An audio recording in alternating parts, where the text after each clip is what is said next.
Healthy Starts. And then we have Lisa Janik joining to talk about patient choice. And then we're going to hand over to ICB colleagues Andrew and Sim to give a bit of an update for primary care. So Adam, I'm going to pass straight over to you if that's okay. Thanks very much, Emma. Could I just check how long I've actually got, just so that I don't use more than my allocated time? About 20 minutes, is that okay? Excellent. Yes, that is. That's fantastic, because I know you've just mentioned I'm going to discuss Healthy Start today. I am also going to mention VDPS, which is Vaccine Damage Payment Scheme as well, if that's okay. So thank you for giving me the opportunity to speak today. Hopefully you can all see my screen now. Brilliant. I'm going to quickly run through some awareness around the NHS BSA so that everybody here today gets to understand who we are, who we work for, and how we work with yourselves for yourselves, basically. And then I'm going to go through the Vaccine Damage Payment Scheme and Healthy Start, and I would like to obviously open it up to any questions. And hopefully with this network, once you know more about the BSA, should you wish to hopefully invite me back, I'll be more than happy to discuss other things in the future. Right, without further ado, so who are we? We're an arm's length body directed by the Department of Health and Social Care. We currently deliver commissioned work to the tune of around about £43 billion worth of services. However, we touch around about £100 billion worth of NHS funds annually, and they are delivered through three key areas: primary care, NHS workforce, and UK citizens. In regards to our operational services, you will already be aware of some of our big ticket items, so to speak. The electronic staff register for our colleagues that are within trusts. You'll get your pay slips, you'll get your CPD delivered through ESR, and the electronic staff register is now covered across 100% of trusts. NHS Jobs is a free platform that's available to the whole of the NHS to advertise vacancies. NHS Pensions is the largest pension scheme across Europe, with currently over 3 million stakeholders enrolled on that. And then student services for any students that are requiring bursaries. They will have that processed through student services through the NHS BSA as well. And HR Shared Services is a service that is available to support with any HR and recruitment solutions. The two key areas, though, that I really wanted to make sure that people are aware of are obviously primary care services in regards to the audience, and then our citizen services, which is where I think hopefully the audience can support what I'm trying to deliver within the Midlands, at least anyway. So citizen services, our customer operations, we have contact centres that support across the other three areas for the citizens to be able to contact the NHS BSA. You will be aware of our health exemption services, so maternity exemption certificates, what we call PPCs, which is pre-prescription certificates, get my teeth in, and then also medical exemption certificates as well, hormone replacement therapy prescriptions, prepayment certificates as well, which support our citizens with hopefully living healthier, longer lives. You will also be aware as well, though, of the Healthy Start that I'm going to go through, and then also England Infected Blood Scheme support scheme, which actually has just moved to another arm's length body. So it's just reminded me I do need to update this presentation. And then also GHIC, which used to be EHIC, which is the European Health Insurance Card. So if our citizens are travelling abroad and they need to access healthcare, we also provide that health insurance card. And then moving to primary care services. Every single NHS dental contract that's provided is supported through the payments and the contract management with the NHS BSA. Likewise with ophthalmic contracts, tours, and that service as well. NHS prescription services, which I'm sure will touch a number of the colleagues that are on the call today, in terms of every single prescription that is dispensed via primary care, we process that prescription and then we reimburse to those contractors. And then also for any dispensing doctors that are on the call as well today, we support with the prescriptions that you process through that. Overarching across all of those services, we have our provider assurance, which supports the providers with best practices. And again, there's a heck of a lot of data that obviously we process through all of our services. We're able to provide our contractors and you as stakeholders with that data. And like I say, with the purpose of today's call is that with the awareness that I give the audience, I hope that you're able to either reach out to myself or this gives you the route ways to be able to reach out should you require any further support or have any questions. Vaccine damage payment scheme, I'm going to go through in future further slides. And then also one of the services that we've supported with stakeholders is around scanning services. If you can imagine that we process 1.2 billion prescriptions through primary care every year, we have scanners that have to scan every single one of those slips. We have some of the best scanning solutions in the country, and this has allowed some GP surgeries and also trusts to free up estates by uploading documentation to the cloud, which then obviously allows the provider estates to be utilised for better services as well. So should that be something else that is of interest to you, you can also reach out to me as well.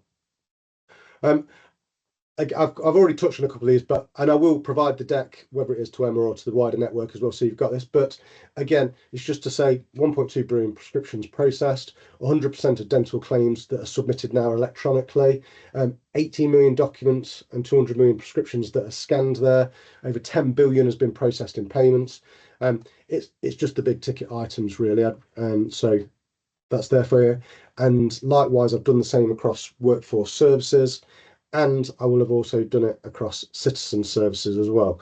I will emphasise, though, again, we have a fourth directorate, which is called DDAT, Digital Data and Technology. We have a data analytics learning laboratory called the DAO, and you are available to make freedom of information requests for the data. The data is your data, so therefore, if it can support you, please do reach out, and I can provide the contact details there. So, moving into vaccine damage payment scheme as an overview, what I want to cover here in today's session is what the actual VDPS is, what happens, what we need from yourselves, and what we can do to make things easier. I want to try and stimulate some kind of discussion potentially. I don't know if it's possible, even with, I know we've got emojis, reactions on the calls. Is there any possible we could get some thumbs up? Is anybody aware of VDPS? Have they processed VDPS? It's okay if you haven't. Feel free to drop anything in the comments, as well as to say, yes, VDPS works fantastically well in Nottinghamshire, or they've not touched it at all. This is that tumbleweed moment, isn't it, where everybody's eating their lunch and saying, Adam, I don't want to touch my screen. So not a problem, but so I'll take it as though nobody's aware of it, and this slide will be useful, hopefully. So what is VDPS? I can tell you that it offers a one-off payment of up to £120,000 to citizens that have applied to it and have had adverse conditions following vaccinations. We administer VDPS, again, directed by the Department of Health and Social Care. It's a scheme that means on the balance of probabilities, you were caused a disablement. And each claim is assessed by a medical assessor. If you can imagine, following COVID-19, this was originally founded, I want to say, in '96, where I think from '96 up until about 2016, we had 17,000 applications. I think following COVID, we get that now a month. So you can imagine the volumes. What VDPS isn't is a compensation scheme. A VDPS claim is not an allegation of neglect from anybody at all. A claim to the VDPS in relation to the administration of the vaccine, the act of vaccinating a patient, will not be considered eligible, and a successful VDPS claim does not apportion any blame to you as a healthcare provider. So what happens if we contact you? So we will get an application that will come through from a citizen where they will have made us aware that they've submitted a claim. Now, if we need to, we will have to contact you to make a request for the medical records. This will come through in the form of what we call a SAR, a subject access request to health records. Sorry, I saw a comment there. I realised I was actually presenting there, and we've got somebody reacting. It's lovely to see. So this means that we have explicit permission from the vaccinated person to access those records.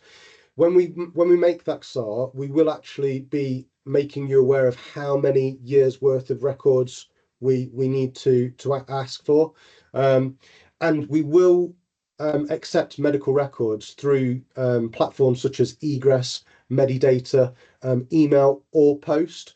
And the reason for me presenting VDPS today is because in some areas of the country, with capacity and with priorities, we would ideally like to get these records within 28 days of the SAR, and this isn't always the case because of how much of the records are being reviewed by the trusts or by the practices.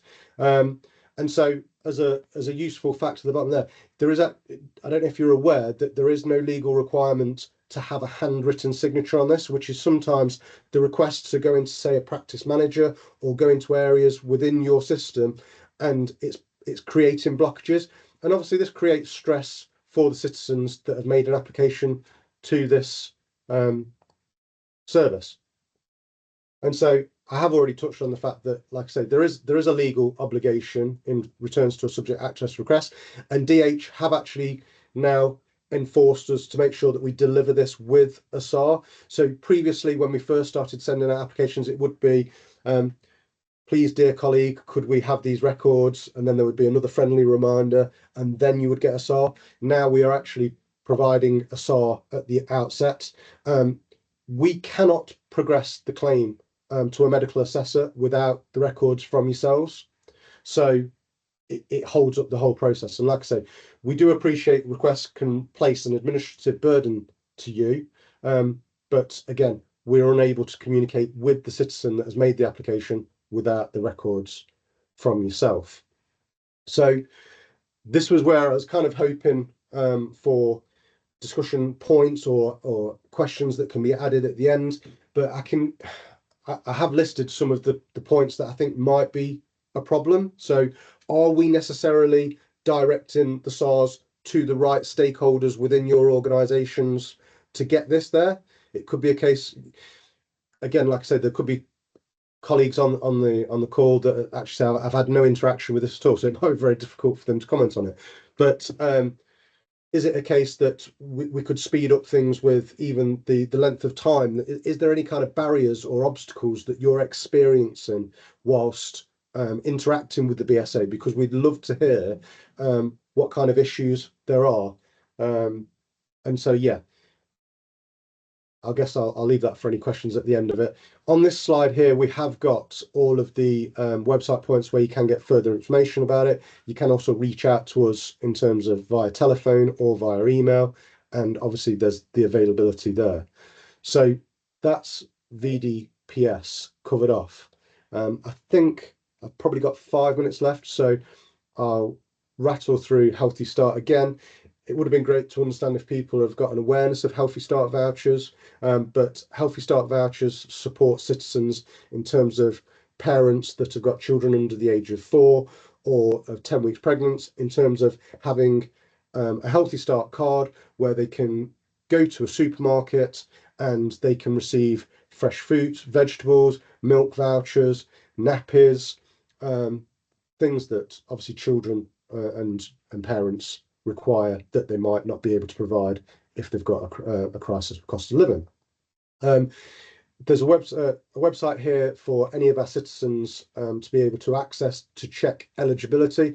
What I should have said again with Healthy Start, the reason I'm presenting this is that it is the hope. I have got what we call a PR glue or a comms toolkit, that if you are able to put this in your surgery so that as and when citizens are accessing yourselves, they get this information, it's only going to support with the uptake of this. And we have got colleagues that are already doing this as well. So the eligibility checker, people can do this on their phone, they can do it on any kind of device, and it'd be great to support there. As I've mentioned, these resources here, these are all the kinds of posters that you can put up in your surgeries. We've got some that have got VDUs, visual display units, that can put this on a loop. Again, if there's anything that we can do with supporting in other, because what we found is access around languages. We have now got up to, I believe, 18 different languages that we can loop this round in as well. So if there is something that's not there for you in that sense, we'd love to be able to provide that as well. And again, what we've got here is for all of our services, but in particular, because of Healthy Start, we have user research survey panels. So again, if you've got citizens that have accessed Healthy Start, we'd love to hear from them. We'd love them to take part. We can, in some instances, provide vouchers for the time that they take when they support with a survey. But what I would say is that when we started delivering Healthy Start, this was a paper-based process, and from the feedback, we were able to put this into a digitized card, which took a lot of the stigma away from citizens that were accessing supermarkets and having to hand over a voucher. And so there is sometimes that stigma that, hopefully we've been able to eradicate and improve the customer stakeholder experience as well. So again, contact information, you can get us on all of the platforms with social media, so you'll see all the handles there. And then likewise, as the regional partnership lead myself for the Midlands, I coordinate all of the services. I'm not actually a subject matter expert on any of the services that I've delivered here, but I can link you to the people that I'm trying to connect you to. And I think that gives me about 2 minutes for any questions. Apologies that I've rattled through that really quickly, but I'll try and utilise you guys for questions and interactions. No, that's great. Thank you, Adam. So one of the questions that I had around the records, the SAR request for the BDPS scheme, obviously it is a big time constraint on practices. They have a lot of these requests come through. With more patients having access to the NHS app and their records on there, is that an option for the team to take? So rather than, prior to coming to the practice, is that a question that you're asking of patients? Do they already have access to the NHS app and their records through that? So, I guess in short, the answer is no. But we are in conversations, I believe, with DH around this, because, say, for instance, where I mentioned EBS, which has now moved to another ALB, that was the case, that a patient could come out to the trust and say, right, I'd like my records, I'll get them to the BSA myself. But in this instance, at the moment, that isn't the case, and so unfortunately, no. That would be really helpful if those conversations could progress. If there's anything we can do to help that, because that would be a big time saver for practices. So just going to the chat quickly. You mentioned about the scanning of records, the scanning services. That is a big issue for our practices, that they are running out of estates and wanting to get records signed. Locally, we had a digitalisation program where all of our EMIS practices have now hopefully been scanned, but most of our practices are on System 1 and we've not been able to progress this. So if you have any information on how they can access it to share, that would be really helpful. And who pays for it, what sort of the costs are for sort of an average practice. If you could share any information, that'd be really useful. Yeah, if anybody there can see, it's from Khaled and the Oakwood Surgery. If you do want to reach out to me, I will put you in contact with the services. I know in previous conversations I've had with that there has been some funding available, but it's all around eligibility. So I can't give a blanket answer to what size your surgery is, how much it'll cost. But I do know the service that can, and they're more than happy to take that inquiry. Thank you. So there's also a request. So go on. So yes, the time frame for System 1 digitalisation of records, and that's again a local thing to us that we can take away. We've been trying to, I think we had a couple of meetings in the diary that have cancelled, so we can take that away as a local action for us. Okay. Yeah. So on Calibut has put on requesting the letter. So this is for the SAR for the VDPS. Could you please say that we do not need a written signed approval from patients, as a gentle reminder to many of us who have may have forgotten that fact? Yeah. And then posters with QR codes we can put up in our waiting rooms, could send them via post for more professional looking, or happy to print off and display.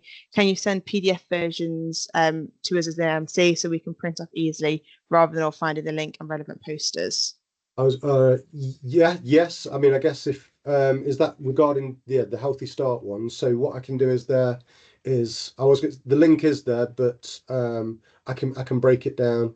I guess what you will find with the resources link is that you'll see it in English, Polish, Punjabi, Russian, Spanish, etc. So obviously at neighborhood level, you guys know your audiences better. I don't know how much that helps in terms of breaking it down across languages.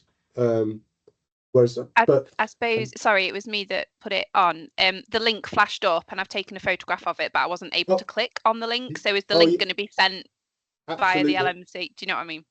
Yeah. So absolutely, everything that I've presented today, I've made this into a deck that's hopefully consumable for yourselves. So I will, I'll send that out to.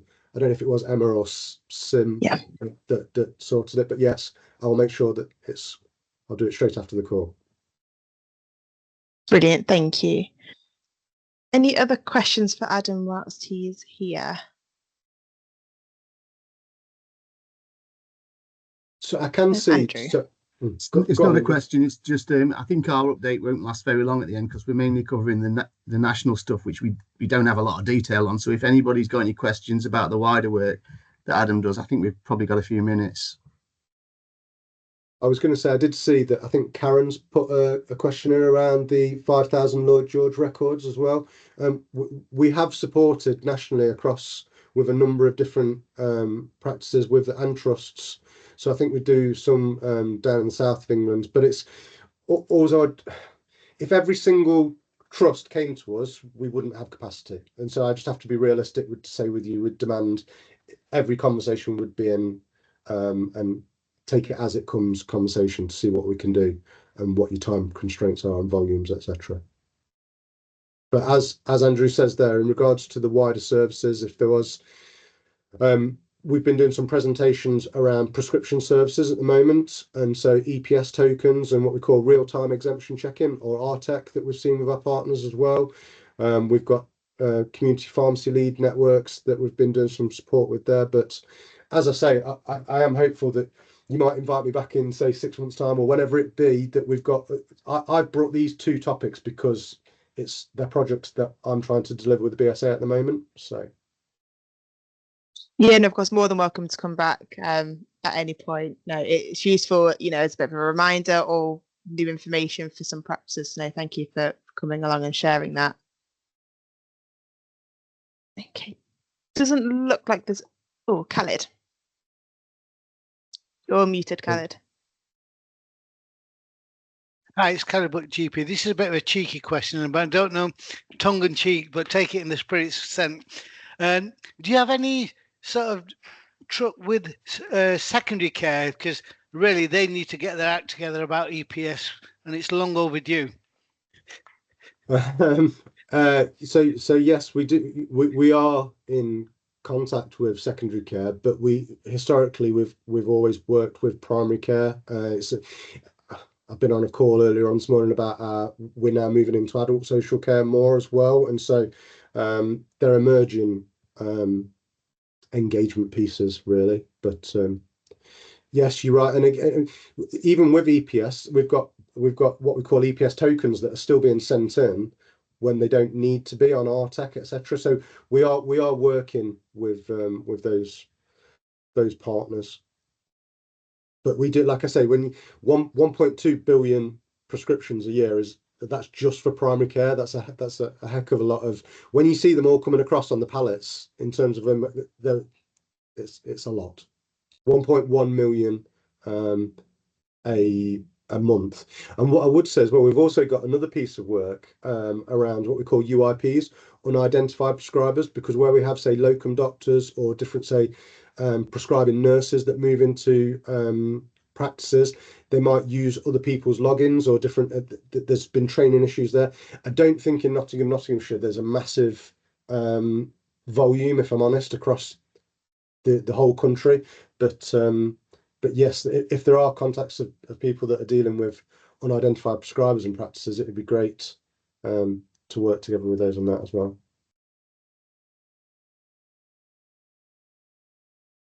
Great, thank you. Okay, so yeah, we'll share the slide deck in our newsletter for practices, and if possible, that you've got your contact email address for us to share. If people wanted to get in touch for some more information about the services, that'd be brilliant. Thank you.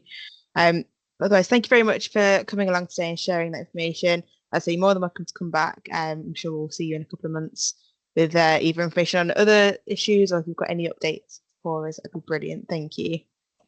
Brilliant. Thanks for your time, guys. Really appreciate it. Thanks. Thank you. Okay, Lisa, I'll pass over to you now, if that's all right. Yeah, thanks, Emma. Can everybody hear me okay? Yeah. Yeah.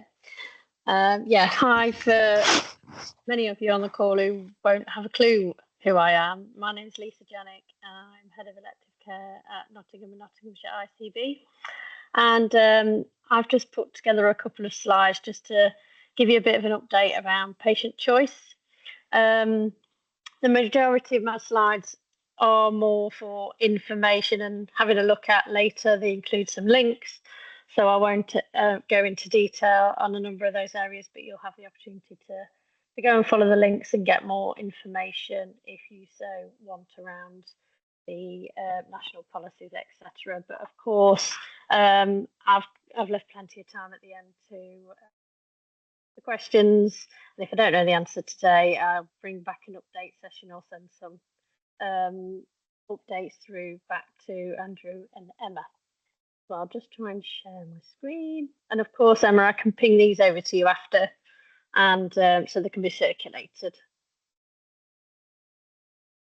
So hopefully see those. Yeah, we can. You just be able to see you guys as well. So that's fine. Just I can't see anybody on the screen now, so just shout up if anybody's got any hands up or there's any issues with the slides. So in terms of patient choice, I've just put in a couple of links to the regulations. So it is a national regulatory requirement that's been in place since 2012, and it's currently underpinned by two separate sets of regulations, which I've listed there. So I suppose the key question is, when does patient choice apply? Often we get asked around this question. So basically, patient choice in the sense of elective care services is where patients can have the legal right to choose a provider for consultant-led elective activity.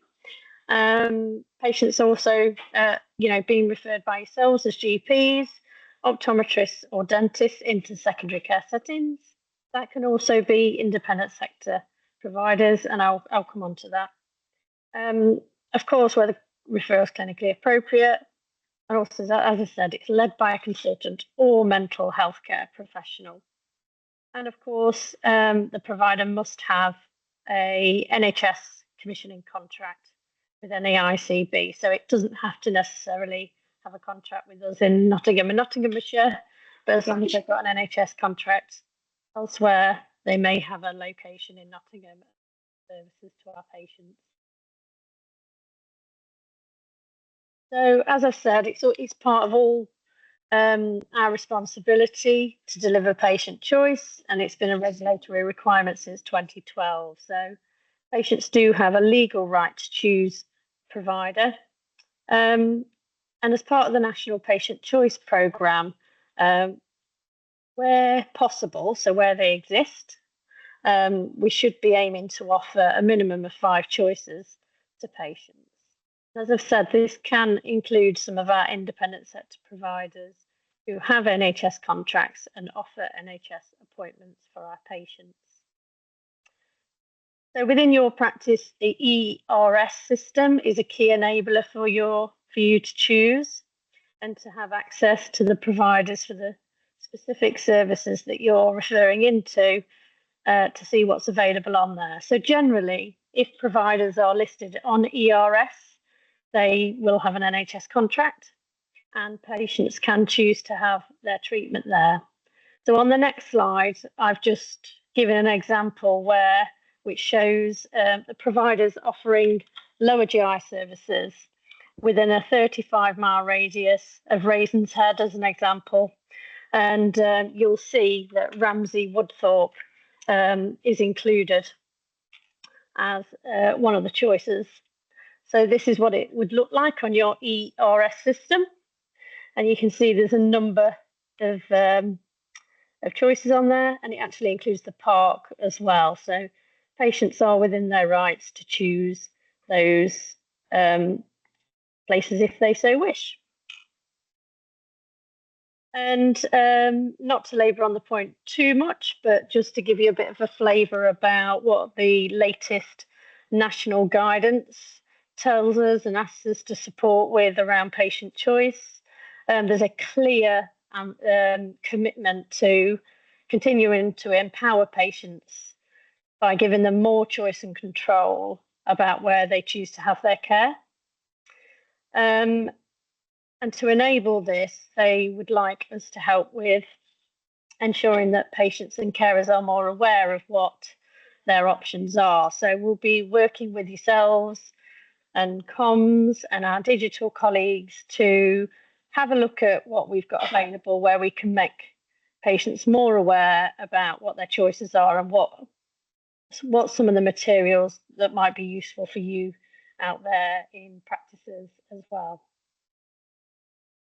Alongside this is a clear digital enablement programme. So via the NHS app, there's a commitment that NHS England or the teams that are going to be responsible for doing that work want to improve the patient choice and control that patients have by making sure that at least 70% of elective care appointments across specialties are available to view and manage by the NHS app. So giving more patients access to, at their fingertips, to information like waiting times at the different providers for the pathways that they're on will hopefully help people make more informed choice.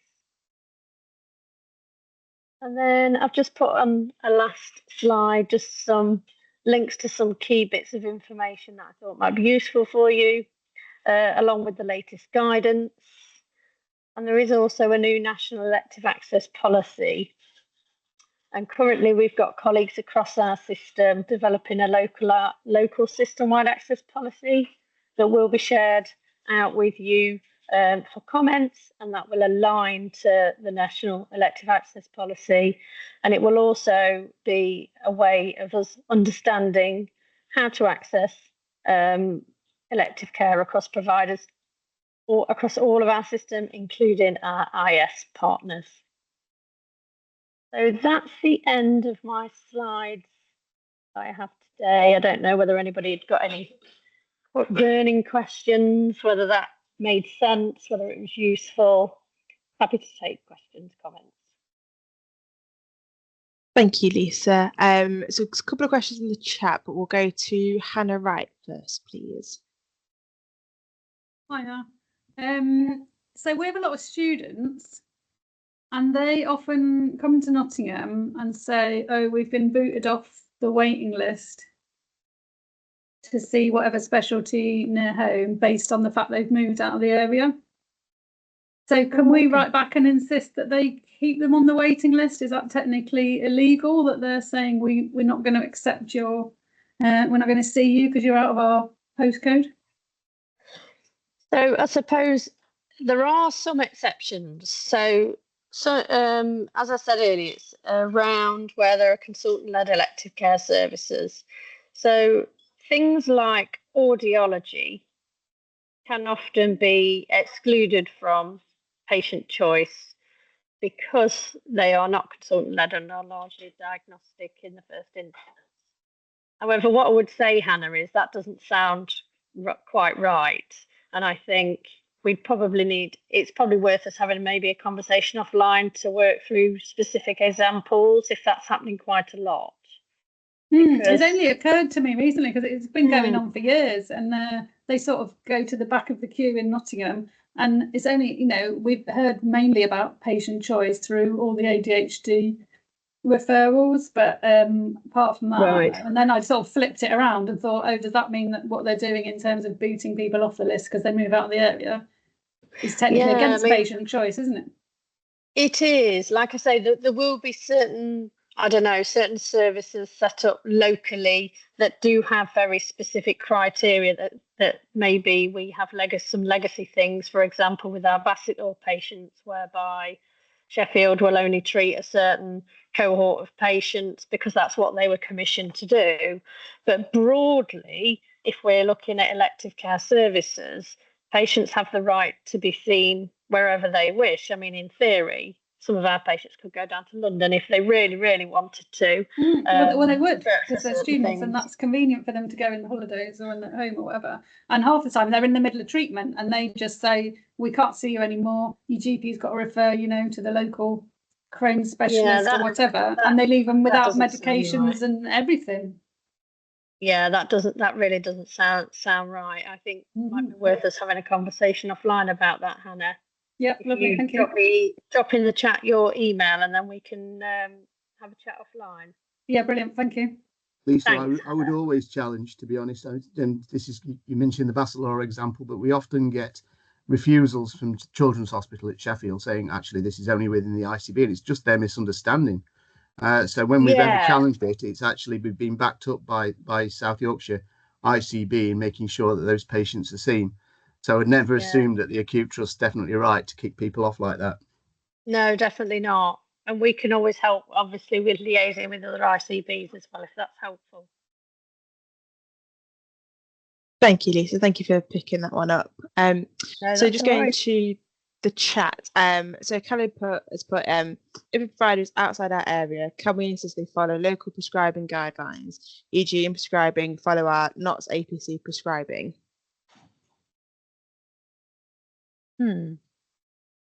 That's one I'd have to come back to you on. I'll pick that up with our local prescribing team, because I wouldn't have the detail on that. If there's specific examples of which, is it just broadly the APC prescribing guidelines per se? Are there particular prescribed things within that guideline, Kelly, that you've got an interest in? Or no, I sit on the area prescribing committee, and we give guidance on local prescribing for all clinicians, primary, secondary and community.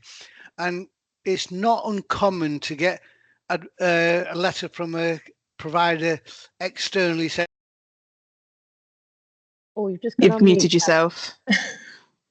Sorry, where locally we've looked at it and thought, well, that's not appropriate prescribing for NHS patients, but other areas may have thought something different, and it causes a lot of issues with patients and GPs and the external providers. Yeah, definitely, I can see that.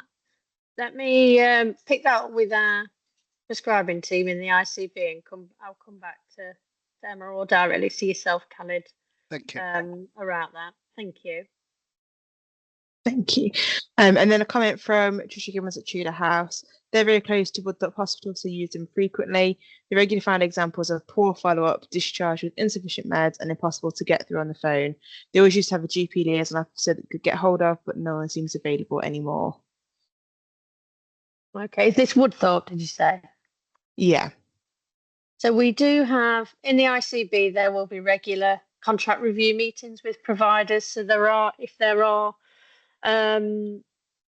things like this where you're having difficulties in terms of managing patient pathways and patients are seemingly getting a poor service, then I would say it needs to be flagged with us in the ICB, either through the primary care team or through myself in plan care or contracting, and we can ensure that's picked up directly with the contracting team to make sure that those things are minimised. Great, thank you. Any other questions or comments from anyone at all?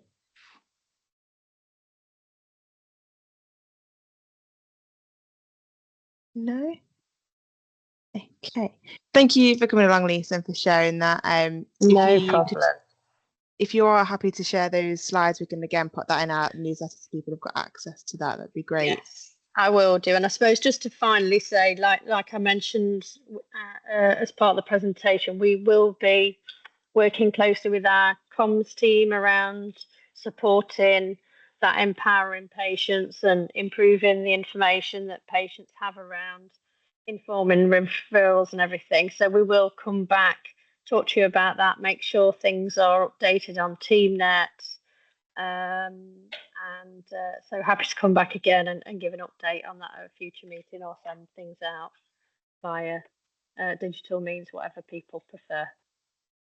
Brilliant, that'd be great. Thank you. All right, thanks. I'll drop off now then. Lovely to meet you all. Brilliant. Thank you very much. Thanks. Bye. Okay. Sim and Andrew, over to you guys. Thanks, Emma. Can I just check, are you putting the slides up, or shall I go for it from my end? Whatever's easier for you. I've got them ready for you. I'll pop them up then, no problem. Bear with me.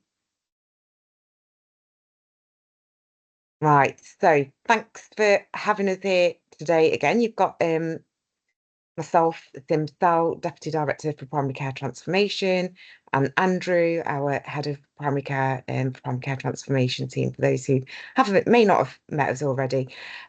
So what we're going to run through today is a bit of a national update.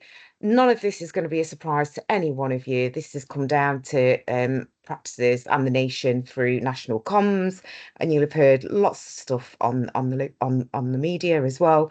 And then Andrew will cover off a bit around the advice and guidance, what to expect around that and the specification, and then finish off with a bit of a local update.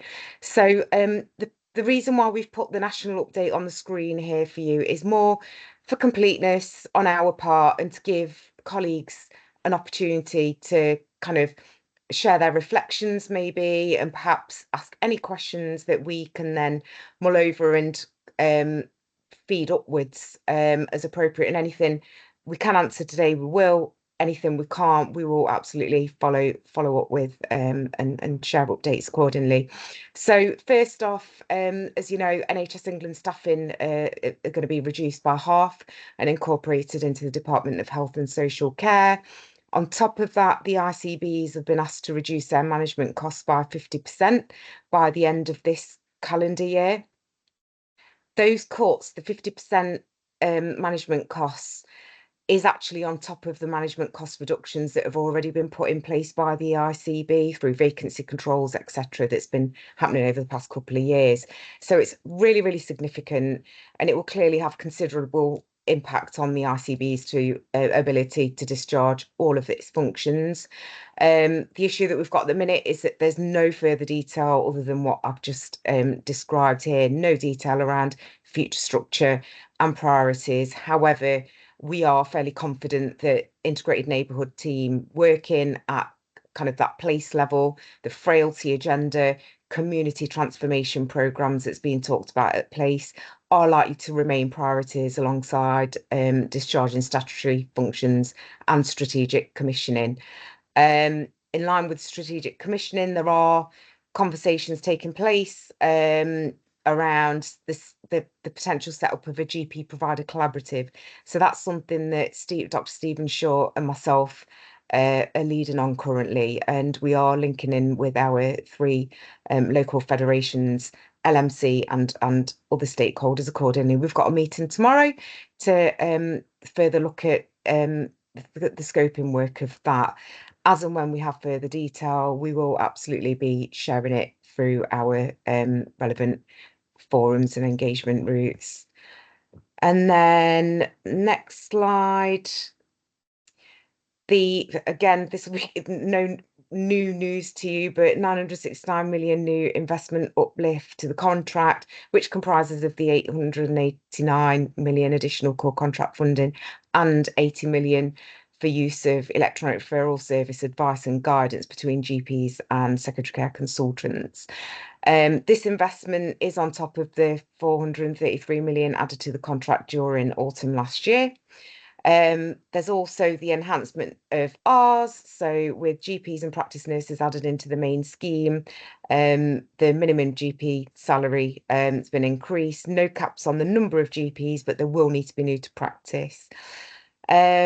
Enhanced service for pre-referral advice and guidance, as I've mentioned, will have a £20 item of service fee payment per request by GPs. Andrew will touch on that on the next slide. And then restoration and uplift of SFE payments, so for sickness, parental leave cover, in line with 25-26 real term values, will be include local reimbursements and childhood vaccination payments.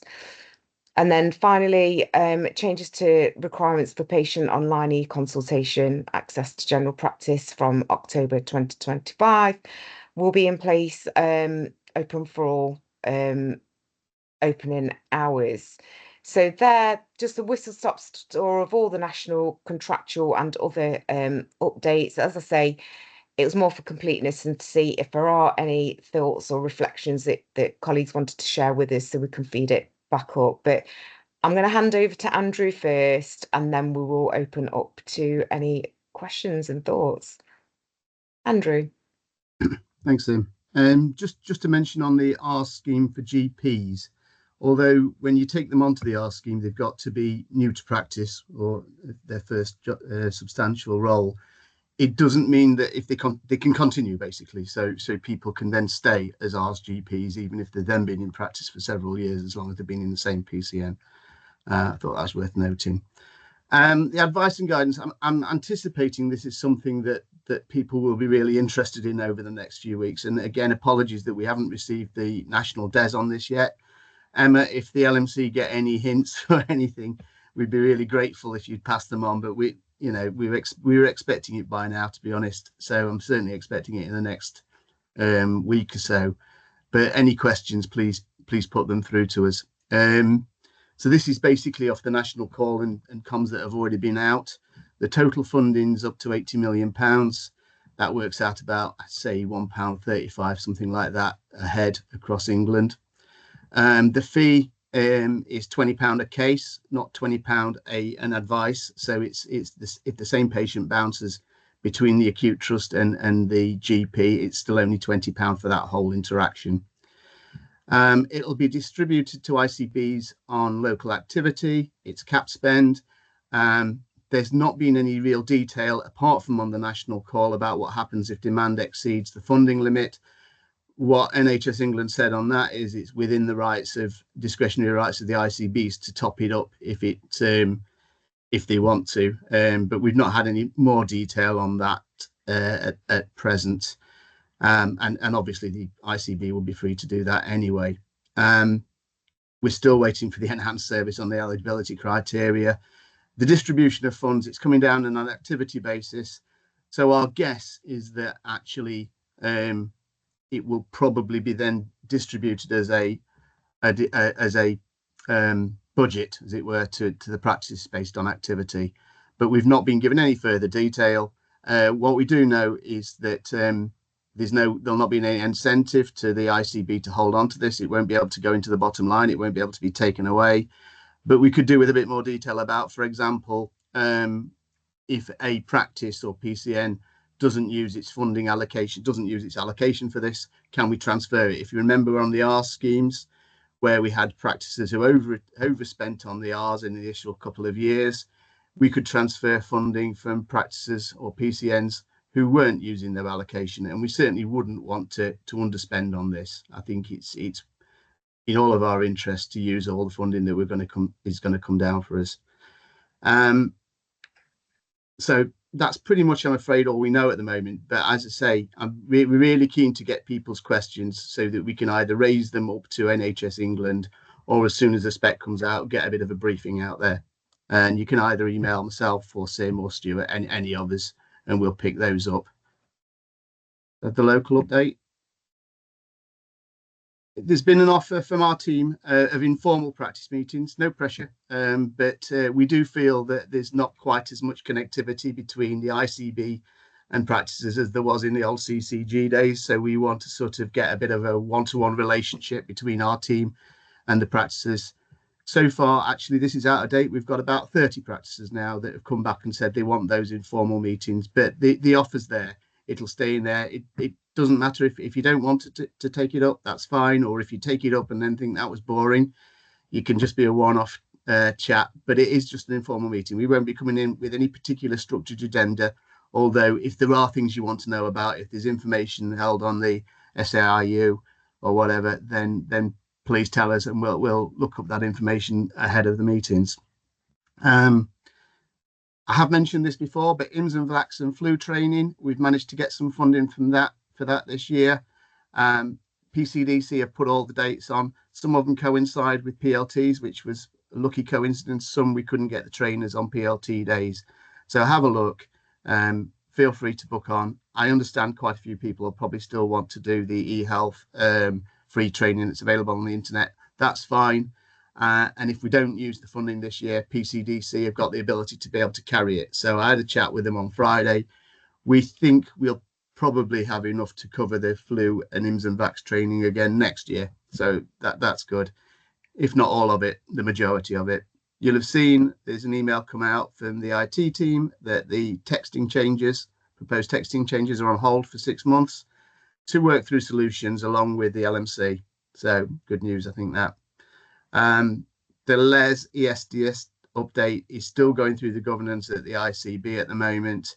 We had a chat earlier with Stuart and any change. So if there's an uplift that's applied from April, obviously you'll get that backdated. And the shared care stuff still going through under design. One last thing, April the 16th, we've got a PLT. It's a face-to-face at Newark Showground on MSK. We couldn't avoid putting it in the Easter holidays. So you'll see from, I think, all of Nottinghamshire, that's an Easter holiday date. So we're not getting a massive uptake. It's actually an open offer. People can book onto PLTs from other areas. Obviously, you've not got protected time yourselves, but you'd be very welcome. But particularly that one. The MSK is being covered in, I think, Mid-Knots and one other place, but not everybody's having an MSK update. And anybody who's got a particular interest in that, just book on. You'd be very welcome. We've not got a massive uptake so far. That's it, I think. Thank you both. There's just a question in the chat around the advice and guidance payments. So it's from Khaled. Hospital team get the full tariff. Is that true? And we in primary care just get £20? Well, this is being taken from the elective care tariff. So this is what they get at the moment. So actually, although I know £20 is probably not enough, I like the fact that it's the first example of a systematic left shift of the funding. So this is actually, so they get the remainder of the tariff. They always did. What this is, the £20 is being carved out. It's not new money, effectively. It's money that's coming from the acute trust budget being transferred over to primary care. So yeah, they then get the rest of the tariff if they go on to see the patient and they're seen under elective care. Yeah, but they always did. This is that. So it is an example, at least they've worked out some way of getting money from the acute trust into primary care. Yeah. Andrew, I think my point was when they give advice and guidance, it's significantly in excess of £20, and so it's a small token gesture in the right direction, as you say. Yeah, they wouldn't get the anything so they get nothing if the patient isn't then referred. Right. I thought they got some funds for actually participating in advice and guidance. That's not my understanding now, Carly. We thought they would, because one of the things obviously we want to make sure is if you're asking for advice and guidance that the acute trust have got an incentive to bring down their waiting times and reduce referrals. But I don't believe they actually get. That's what I assume the same as you. I thought that they get some bunts, as it were, if you just asked the question and they replied. But I don't think that's the case. It didn't seem so from what they described on the national call now. Thanks. So question in the chat, often get a referral declined and advise they would like us to try first, which finishes work to us. Can we claim for these? When you've made an advice and guidance request and then they've said don't, I don't. So I yeah, think if you've made an advice and guidance request and they said no, then yes, certainly. But no, so I think this is more when they've done a referral and the referral has been declined and instead advice has been given rather than an appointment. right, see, so they've almost provided advice and guidance in that case. You've just done it by kind of, not sure. That's a good question. Just want to sort of check the technicality on that. I would have thought that still counts as kind of advice and guidance. You've kind of, would you see this person and they've said no and passed it back? So I'd have thought so, but I think I'd have to check the actual detail of the spec when it comes out. Good question. Thank you. Any other questions at all?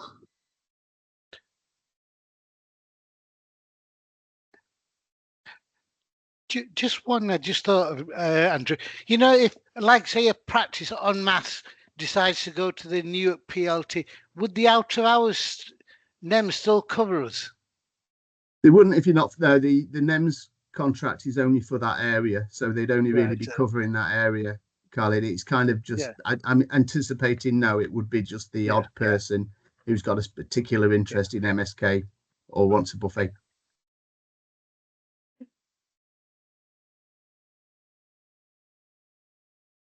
Okay, thank you both for coming along and finding these highlights. Like you say, most of them hopefully we will already be aware of, but it's useful just to go through again to have the opportunity to ask the questions.